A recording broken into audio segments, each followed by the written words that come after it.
بسم الله الرحمن الرحيم إن الله لا ينظر إلى صوركم وأموالكم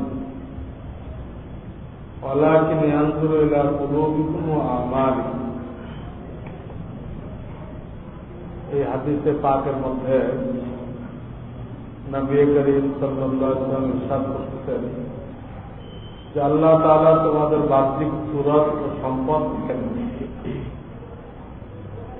তিনি তোমাদের অন্তর মানে ইখলাস, আল্লাহর জন্য আমল করা, ইখলাস আছে কিনা এটা দেখেন, তোমাদের আমলকে দেখেন।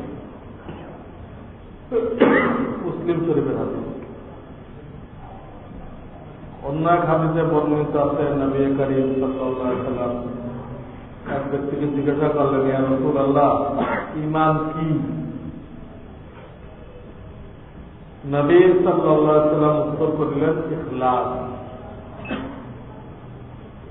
তারগীব নামক কিতাবের অনেক রিওয়ায়াতে এই বিষয়টি উল্লেখ করা হয়েছে। আর এক হাদিসে বর্ণিত হয়েছে হযরত মুআয রাদিয়াল্লাহু আনহুকে যখন নবী করিম সাল্লাল্লাহু আলাইহি ওয়াসাল্লাম ইয়ামান দেশের গভর্নর মানে পাঠাইতেছিলেন, তখন তিনি আরজ করিলেন, ইয়া রাসূলুল্লাহ, আমাকে কিছু নসিহত করুন। তখন হুজুর সাল্লাল্লাহু আলাইহি ওয়াসাল্লাম ফরমাইলেন, দ্বীনের কাজে ইখলাসের ইহতিমাম করিবেন, ইখলাসের ব্যাপারে খুব যত্নবান হন, কেননা ইখলাসের সহিত সামান্য আমলও যথেষ্ট। আল্লাহ তাআলা আমাদেরকে এই দৌলত, ইখলাসের দৌলত নসিব করেন। আমিন।